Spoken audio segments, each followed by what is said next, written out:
सरस्वती टोलको पुलचोकको युवक केटाहरू अबको 3 वर्षपछि नेसनल खेलाडीहरू हुनेवाला हो।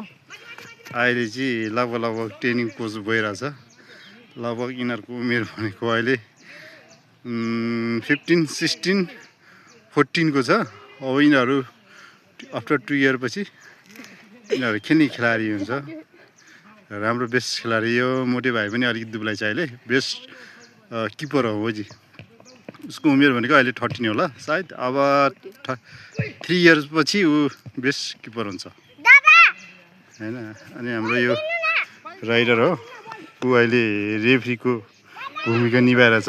अनि यो के भन्छ यसलाई के भन्छ यार, लक्ष्मणको छोरा। यो पनि अब 5 इयर पछि ऊ अलिक खेलाडी हुन्छ होला।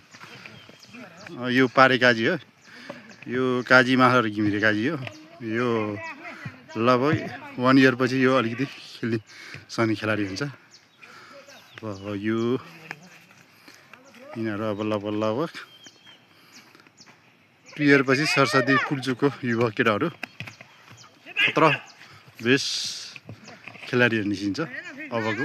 यो हो लम्फू, अहिलेको जल्दो बल्दो ठिटा भनेको यही एउटा लम्फू होला। अरू सबै सानो सानो भाइहरू छ। यिनीहरू 2 इयर पछि खेल्ने बेला हुन्छ यिनीहरू है त। ल साथीहरू सबैलाई गेमको शुभकामना छ। राम्रोसँग खेला भाइहरू, प्रगति गर्दै जानु बिस्तारै, राम्रोसँग खेलेर पछि गाउँमा मेडल लिएर आएर गाउँको इज्जत राख्नुपर्छ।